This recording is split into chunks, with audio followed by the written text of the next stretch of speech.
My message to the United States government is recognize Somaliland. So Trump can just sign a piece of paper any day, recognize Somaliland, and that is irreversible. He doesn't have to ask permission from the bureaucrats, from the US Congress, from the courts.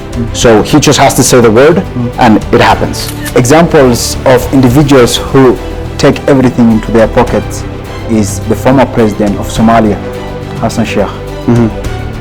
Hassan Sheikh is one of the billionaires, or let's say millionaires in Africa, but his country is failing. What do you have to say about that? You have to pay, I paid $140 for a Somalia e-visa, which is a form of Somalian piracy. Yeah. Not in the sea, but in the air, or African activity in Mogadishu. Before, Mogadishu used to send officers to Hargeisa, but now there are two different units that are separate, one in Hargeisa, one in Mogadishu. Okay. On the 20th of this month, the President of the Republic of Somaliland, gave an exclusive, an interview with The Economist. Yeah, I saw that. And he said that he's ready to use the strategic position of the Republic of Somaliland to gain recognition from America. What do you have to say about that? As you know, the Saab regime in the 1970s and 80s committed what some people call a genocide against the Isak clan that predominates in Somaliland. Open direct flights between Hargeisa and Washington, or Hargeisa and New York. Somaliland has no external debt, which for an African country is incredible.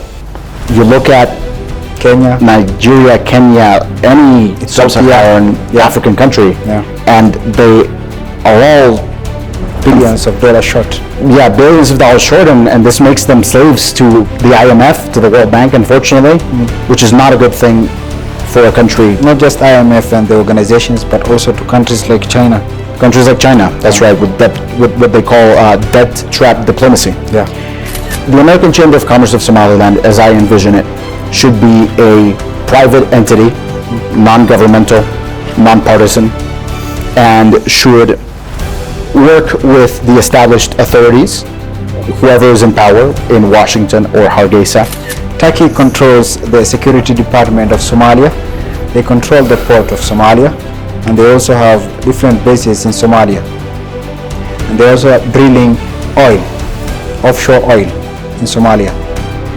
They're getting 95% of the profit, and Somalia is just only getting 5%. What do you have to say to that? I would be pretty pissed if I were from Somalia. That's not a good deal. Hundreds of thousands of people died. Hargeisa was bombed. It's called the Dresden of East Africa. Over 200,000 to be specific.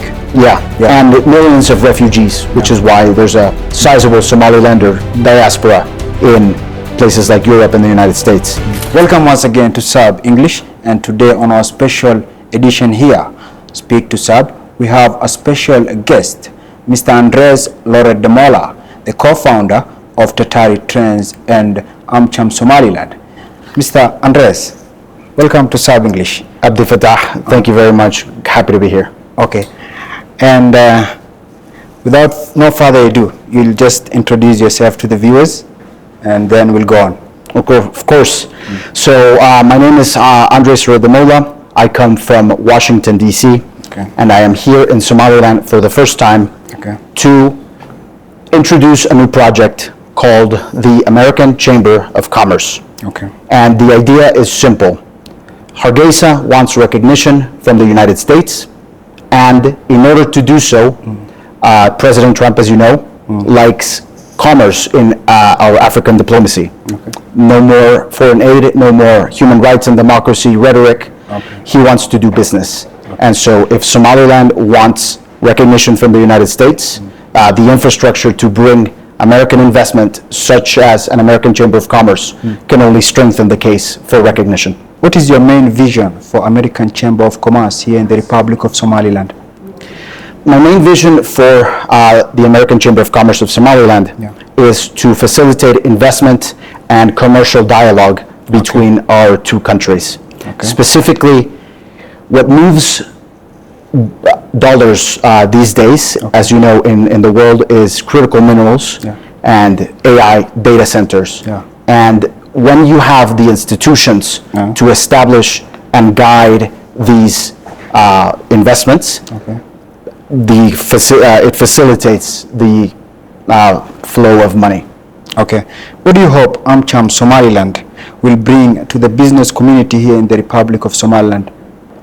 In the main, I hope that AmCham Somaliland will bring institutional awareness in the United States that Hargeisa, the Republic of Somaliland, is open for business and that there are opportunities here to grow and invest. Why did you choose the Republic of Somaliland as your destination for Tatari trends and AmCham?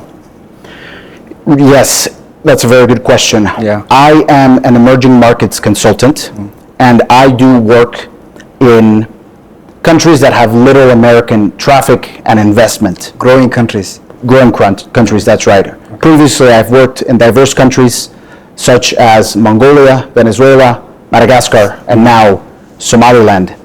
And after the recognition of Israel in December of 2025, I was paying attention very closely to developments here in the region, in the Horn of Africa. And I recently learned that President Iro is planning on visiting Washington next month. And so I decided that now is the time to pull the trigger and come to Somaliland and lay the groundwork to deepen cooperation between our countries. And what opportunities do you see for American companies? What can they invest in here in the Republic of Somaliland? In which sectors can they invest in? Before we speak of specific sectors, it's important to know that, as you know, there's a saying that a rising tide lifts all boats, right? And so as an economy grows, every sector, whether it's real estate, logistics, consumer products, everything grows. So there is potential for great ROIs in everything. Now, of course, some will give you more returns than others, but any industry, any sector has great room for growth in Somaliland. Which industry do you think will bring most in the Republic of Somaliland? You have to distinguish between sort of the medium term and the long term. In the medium term, I see that logistics is the greatest possibility for returns in Somaliland, given the strategic location of the port of Berbera. And over the long term, with more institutional development and investments in geological surveying and mapping, minerals and mining will be a great source of wealth for the Republic of Somaliland. The natural resources. Yes. You have mentioned Somaliland's natural resources. Do you believe Somaliland could become an important source of minerals for American businesses and America as a whole? I think so. As you know, the United States currently is moving away from Chinese supply chains that dominate critical minerals, specifically rare earths. And Beijing has shown a willingness to squeeze the United States and use economic interdependence as a form of warfare. Now, of course, America has also done the same to China, where in semiconductors. And Washington cannot be in that spot anymore. So we're looking all over the world, in our own backyard, in Latin America, in Africa, for other sources of minerals. And the problem or the main challenge of Somaliland is that the last extensive surveying of the country's mineral resources was done back in British colonial times. The study was concluded in 1954, 6 years before Somaliland independence. And it was conducted by the British Foreign Office. So you can imagine, over 70 years ago, Somaliland knows roughly what minerals it has and where they are, but it doesn't know how much of them there are. And that's really the key question. Whether or not a mining plan is economically viable is determined by how much minerals exist under the ground. And so there is unfortunately a lot of upfront work and investment that has to be done by someone, whether it's private sector investment or the Republic of Somaliland's government or international financial institutions, before private companies, mining companies, can come in and evaluate properly whether or not there are feasible opportunities here. Okay, just to be curious, how can we know that the minerals we have, how do we know that? So one challenge is centralizing all the available data and making it, one, publicly accessible, and two, digital. The problem in mining is one of decentralization. Okay. When you have very old records from British colonial times that exist on paper, that lie in some old library in Hargeisa, if people from the outside cannot access it, if it's not written in English, which in the case of Somaliland is not a problem because you were a British colony. Okay. People just don't know what exists. Additionally, private companies do come and do partial surveying, but that data is proprietary. Okay. And so there are modern, advanced, detailed studies of parts of Somaliland, but these companies are not required by law to make this data public. And so you need to centralize all of it, make it digitally available, and then investors can evaluate what opportunities there are. Whether to invest or not. Correct. Okay. You have also mentioned the possibility of exclusive mineral rights for the United States. What exactly do you mean by that, and how could Somaliland benefit from it? So successive Somalilander governments, including President Iro's administration, have been very direct with Washington, and they have said, Okay. if you recognize the Republic of Somaliland as a sovereign country with full diplomatic relations, we will give you access to military bases and exclusive rights to exploit and develop our minerals. That was a statement by the Minister of Presidency of the Republic of Somaliland. Yes. Yeah.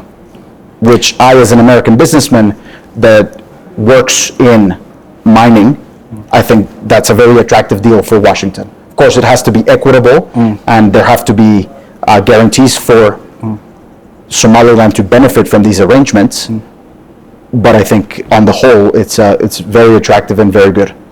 Okay, apart from minerals, Mr. Andreas, could Somaliland become a regional technology hub for American companies, particularly in areas such as telecommunication, data centers, and cloud computing, for example? I think it could happen. However, high technologies, AI, data centers, require a few factors. One of them is land, which Somaliland is not a small country. There's plenty of land. You also need reliable power. And to be perfectly honest, I'm not an expert in Somaliland's energy production, but you would need reliable, steady, cheap sources of electricity, and also access to plentiful water. And it really is a question of the geography of a country, whether or not that is optimal. What will Somaliland need to improve in terms of infrastructure and policies here in the Republic of Somaliland?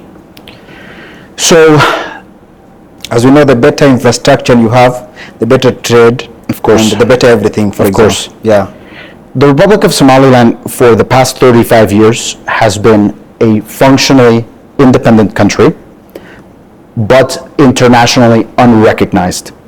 The world sees Somaliland as a region of Somalia, and institutions like the World Bank only deal with Mogadishu, and they are not allowed to strike direct deals with Somaliland. Okay, you've been here, Mr. Andreas. Yeah. And you've been on the ground. Yes.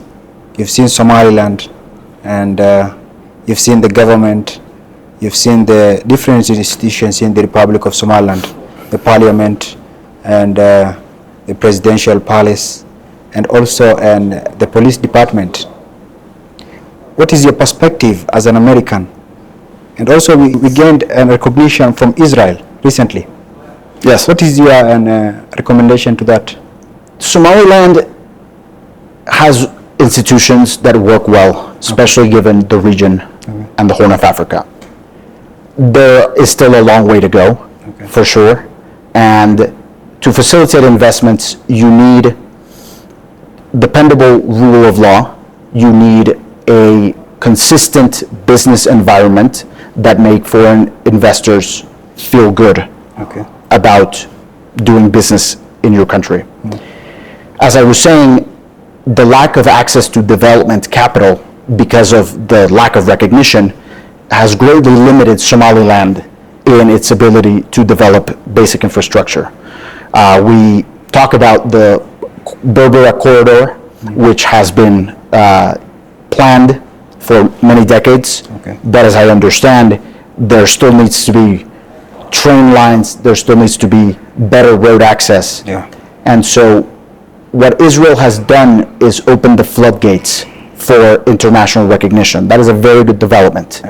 And the United States, as a close partner of Israel, I think has a great opportunity for trilateral cooperation with Hargeisa and Jerusalem in order to work together and have access to American capital for development. And what experience does Tatari Trends and AmCham have in promoting American investment and in such countries such as Mongolia and Madagascar, for example? Yes, so Somaliland is the fourth country that I've done business with under my company Tatari Trends. And I have brought American investors such as an energy company back in February to Mongolia for market entry operations. That includes introducing them to the mining minister. That includes getting them a local partner to sign a letter of interest for their investment. And also joining a chamber of commerce. And that is where I got the idea to start up AmCham Somaliland. Chambers of commerce serve as the conduit to give investment roots in the country. What lessons from your experience in other countries could you apply here in the Republic of Somaliland? A historical example that I like to give is that of American relations with Madagascar. Few people know, even in the United States, that America established relations with Madagascar all the way back in 1867. And it was the third African country that we did so with. Actually, Madagascar has the same Independence Day as Somaliland. That's right, 1960. 1960, June 26. Yes, that's right. And so when we established relations with what was back then the Marina Kingdom, it was not called Madagascar then, was before French colonization and after decades of trade missions from American ports, specifically Salem, Massachusetts, that made over 450 trade visits to Madagascar to exchange products. And so eventually what happened was that the authorities in Washington and Antananarivo said there are natural commercial relations between our countries, and they have reached such a volume that we need to create the political and legal infrastructure to regulate it. So back then, the young American republic's approach to African diplomacy was commerce first, politics second, which is exactly what President Trump advocates for now. The same policy for Trump. Correct. And unfortunately, in the 21st century, since, call it 1945, the world system, the international order, has functioned the other way around. As you know, politics and recognition has to come first before you can access the world economy. And that is bad for many reasons that are too long to discuss in this setting. But the basic idea is commerce should flow first and then the politics. Thank you very much. How can AmCham Somaliland ensure that it works and remains focused on business, trade and investment here in the Republic of Somaliland? So the American Chamber of Commerce of Somaliland, as I envision it, should be a private entity, non-governmental, non-partisan, and should work with the established authorities, whoever is in power in Washington or Hargeisa, and should be in the hands of the private sector. So whoever is a member company of the American Chamber of Commerce of Somaliland will have full voting rights, and whoever sits on the board of directors, ideally comprised of Somalilanders and Americans, would regulate their own affairs and should not be captured by special interests and lobbies of any kind. You have spoken about Somaliland's growing geopolitical importance. What makes Somaliland strategic important to the United States of America? Its situation near the Red Sea, Bab el-Mandeb, and the unfortunate persistence of Houthi terrorism and Somalian piracy in the region. With the Iran war that started in February of this year, that has not stopped, and who knows when it will cease, Israel and other allies in the region, America, Gulf countries, have successfully degraded Iranian proxies, except the Houthis. Hamas is less of a problem now. Hezbollah is, a shell of its former self. Syria is no longer a threat after the fall of Assad. But something about the Houthis and their state capacity makes them a very persistent and sticky problem. And the solution is probably a military one, and that includes having reliable military partners in the region. Now, the United States has a base in Djibouti, which is right next door to Somaliland, but the problem is, so does everybody else have a base in Djibouti, right? The Chinese do, the Russians do, and the United States should not have a presence there. And so if we move our presence across the border to Berbera, we can have a much safer launching ground and work with a country that has a track record of maintaining secure sovereignty over its maritime borders.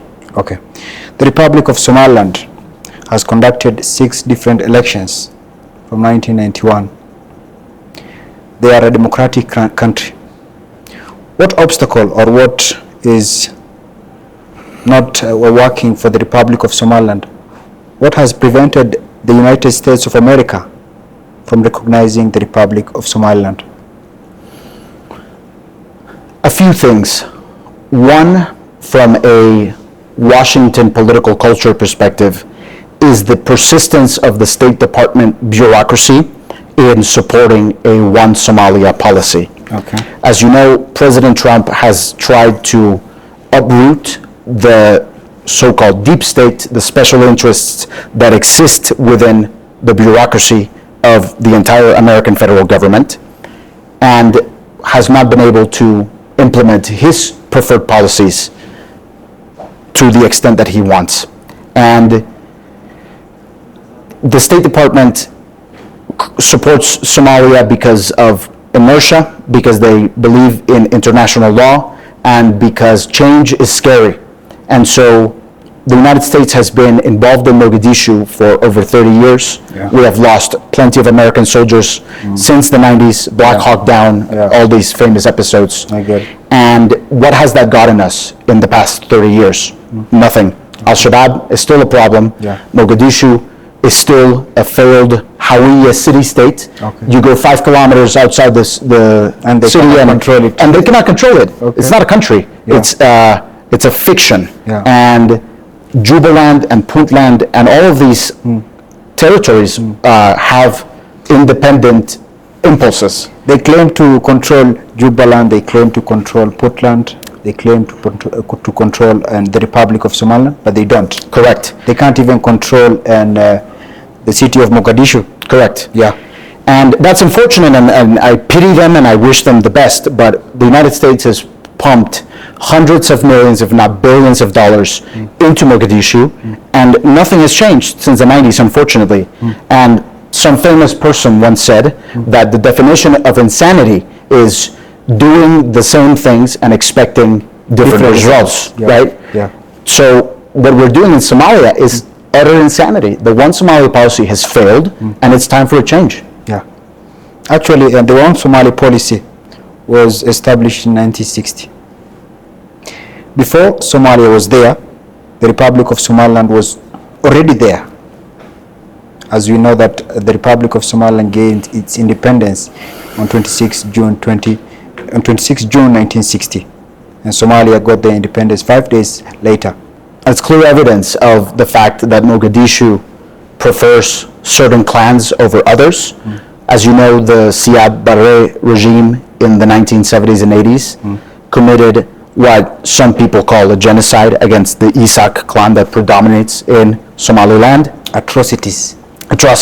Okay. I'm not an international law expert, and I'm not going to fixate on whether or not it was a genocide or not, or whether it qualifies. That's beyond the point. But the reality on the ground is hundreds of thousands of people died. Hargeisa was bombed. It's called the Dresden of East Africa. Over 200,000 to be specific. Yeah. And millions of refugees, which is why there's a sizable Somalilander diaspora in places like Europe and the United States. And so Mogadishu has shown that they act as a clan. They don't act as a secular nation, country that treats citizens with equal rights. So why should Somaliland stay involved? Yeah. We were not involved from 1991 up to now. We are a self-developed country. And you talked about the America or United States of America pumping billions and millions of dollars to Somalia. Examples of individuals who take everything into their pockets is the former president of Somalia, Hassan Sheikh. Hassan Sheikh is one of the billionaires, or let's say millionaires in Africa, but his country is failing. What do you have to say about that? I haven't looked into his finances personally, but I'm sure in some offshore accounts somewhere, him or his cousins or his brother's wife, kids probably have a lot of money, maybe even American security money. And it's a shame. The people of Somalia deserve better. Everybody deserves to have a safe, prosperous, free country. And you have seen this with many different countries around the world, and especially with USAID in Africa. The corruption scandals have been immense. I don't know if you knew this, but the last CFO of the U.S. African Development Foundation, another organization focused on African development, managed by the American government, shut down by President Trump. The last CFO was named Matthew Zahwi, and he is now in prison because he pled guilty to embezzlement charges, hundreds of thousands of dollars given to his friends in kickbacks to award contracts for African aid projects. So Somalia and many other countries in Africa have followed the same pattern. Can we say Hassan Sheikh is an international criminal? That's up to the lawyers to decide. But what is certainly the case, if you look at what's going on in Mogadishu right now, they are trying to have talks with the opposition.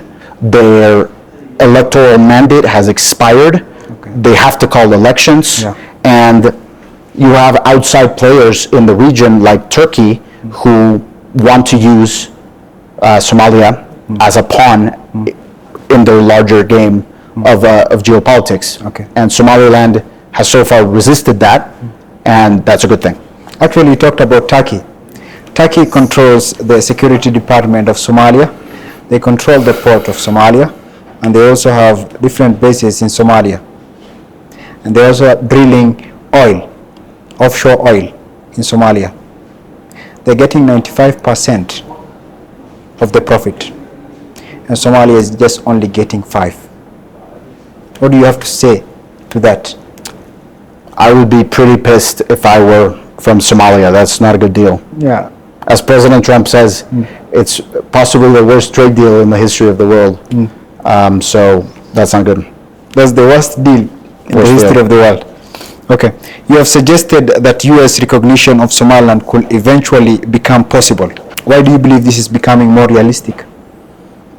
As a geopolitical analyst, I assess trends and I look at developments. And when I studied entering Somaliland as a businessman, there are several things that stood out to me.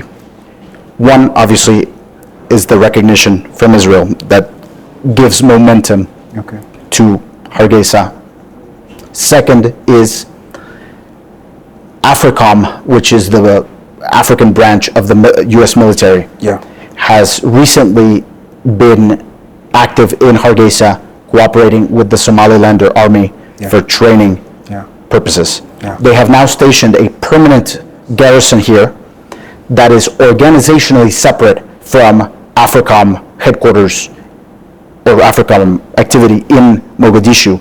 Before, Mogadishu used to send officers to Hargeisa, but now there are two different units that are separate, one in Hargeisa, one in Mogadishu. Further, as you know, President Trump decided that he would pull out entirely from the peacekeeping mission in Somalia by the end of 2026. And Somaliland is also doing active lobbying efforts in Washington, and there are strong proponents of Somalilander recognition in the U.S. Congress, with senators such as Ted Cruz, who regularly put out statements in support of Somaliland, and other State Department, ex-State Department diplomats like Ambassador Tibor Naj, Ambassador Peter Pham, Michael Rubin, etc. Thank you. And what role can American businesses play in strengthening the relationship between the United States of America and the Republic of Somaliland? What do you think? Economic ties are the basic ties between nations, both. So friendship and politics grows out of trade, and American businesses should be and have to be at the forefront of developing relations between Washington and Hargeisa. The United States under President Trump has said we are not going to push people, we are not going to be nagging, and we'll do business and deals with whoever wants to do deals, and if you don't want to do a deal, that's fine, but it is the private sector that has to push this, and the United States government backs American businesses and supports them, but it is not the business of the United States to force economic ties and economic development. Not anymore. Okay. Finally, what would you like Somalilanders and American citizens to understand about the opportunities you see between the two sides? I would like them to understand that Somaliland, of course being a Muslim country, is actually not your typical Muslim country, evidenced by their proud recognition of Israel. And I don't mean that you can have whatever opinion you want on Israel, Palestine, the conflict, but it shows a different pragmatic approach to geopolitics that a lot of other countries in the region do not have. The United States now seeks pragmatic partners, and Somaliland clearly is one of them. And there is great potential in every single sector, as we said, mining, logistics, real estate. The advantage, economists talk about the advantage of backwardness, meaning that when you hit rock bottom, you can only go up, right? And so Somaliland has had a very rough times economically, and it can only get better with investment, and there's opportunity for mutual growth. Actually, the Republic of Somaliland has been through a lot, and in terms of economic wise, travel documents, the e-visa thing, and all that. Yes. And I've been a part of that myself now that I travel to Somaliland. Okay. Specifically. Just give us a small brief of how you came to Somaliland and the obstacles you went through. Of course. So after Israel recognized Somaliland, the Republic of the federal government of Somalia, Mogadishu, installed e-visa requirements for everybody coming into Somaliland. And because of international law, the airlines that fly into Somaliland, such as Ethiopian Airlines, which I take to come here, have to obey the dictates of Mogadishu. And so Mogadishu can deny entry to Somalia, to Somaliland, to whoever it wants. That creates great hurdles for travelers and businessmen. You would have to pass overland through the Ethiopian border to go around that. And you have to pay, I paid $140 for a Somalia e-visa, which is a form of Somalian piracy. Yeah. Not in the sea, but in the air. And I did that for pragmatic purposes. I don't want to give money to Mogadishu. I don't plan on going there anytime soon. Never been there. But I was already in the middle of planning, and so I had bought my flights, and I just paid the fee, which I will not do again when I come back. Okay. How do you think the American government can solve this type of problem for the Republic of Somaliland? As you know, Israel suggested that all flights should go through Tel Aviv, then to other destinations. Right. Yeah. What do you suggest? I would suggest that we open direct flights between Hargeisa and Washington, or Hargeisa and New York. But also what the United States can do is pull its weight in international organizations. We are the #1 funder of the UN. We are the #1 funder of the peacekeeping mission in Somalia. And so we have leverage and we should use it. We have played too nice for too long, and we have been getting the short end of the stick, shafted in many ways. And we should not be cooperating or giving money to international organizations or institutions that prevent American businesses from being able to operate freely in other jurisdictions. So, and Bangladesh later was recognized by the United States of America 1 year later. Do you think the Somaliland case is the same as the Bangladesh one, or it will take a shorter time for the United States of America to recognize the Republic of Somaliland? It's difficult to say. There are commonalities, but also very different situations here. I'm not an expert on South Indian politics. Yeah. I've never been there. Yeah. But what we do have now with President Trump in the White House is a unique opportunity for new ways of thinking, outside the box thinking, disruption. And I think Somaliland has a window for the rest of this second Trump administration to play its cards right and get recognized by the United States. And the advantage, as you know, the United States government has division of powers, and President Trump has run into a lot of issues getting courts overturning his policies, etc. And the American system is set up with checks and balances.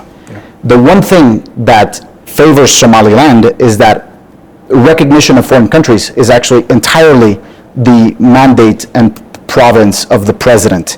So Trump can just sign a piece of paper any day, recognize Somaliland, and that is irreversible. He doesn't have to ask permission from the bureaucrats, from the US Congress, from the courts.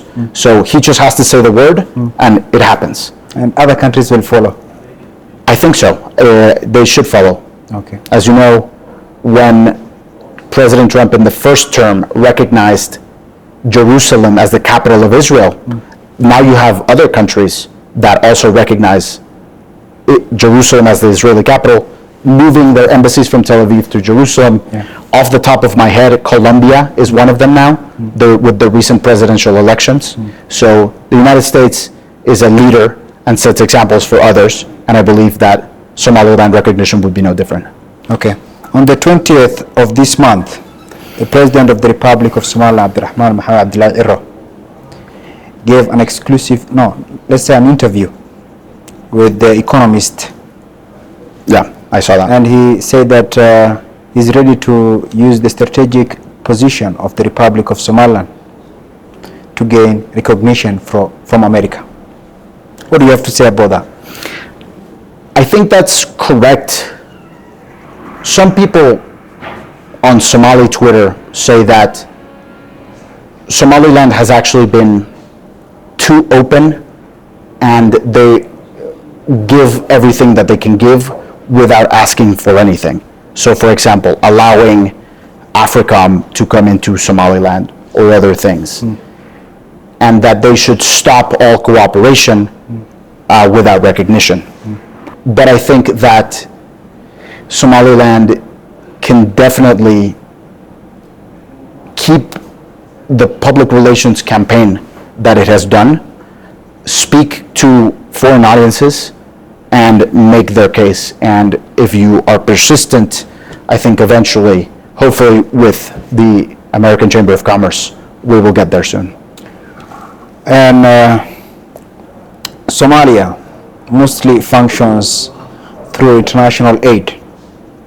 But the President of the Republic of Somaliland clearly stated on his recent visit in Nairobi that Somaliland did not go there and to beg, but they went there to make partnerships that benefit both sides.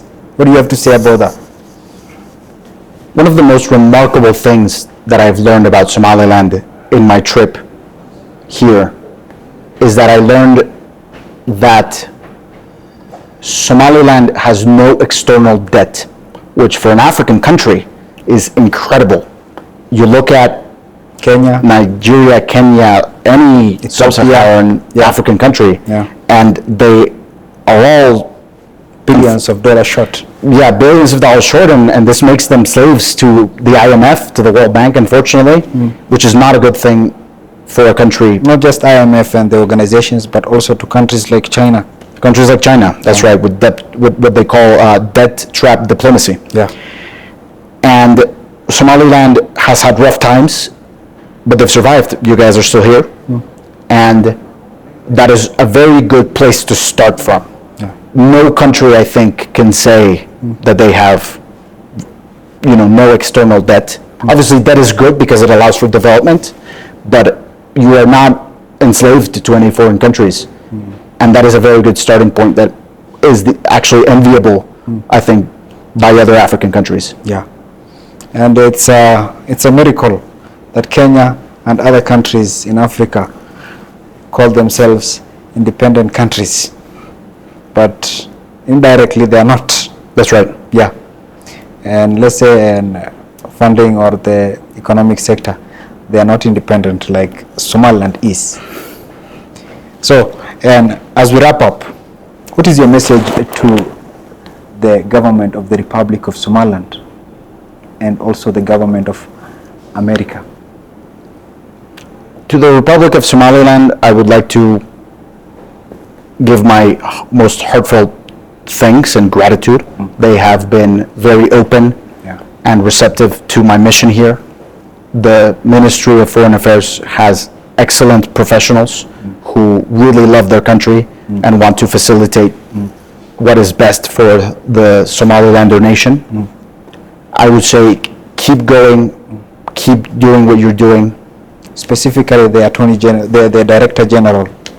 Yes, yes. A special thanks to Mohammed Abdurrahman, the Director General of the Ministry of Foreign Affairs, and also his team, and Ambassador Bashir Goth in Washington, D.C., who is an incredible diplomat.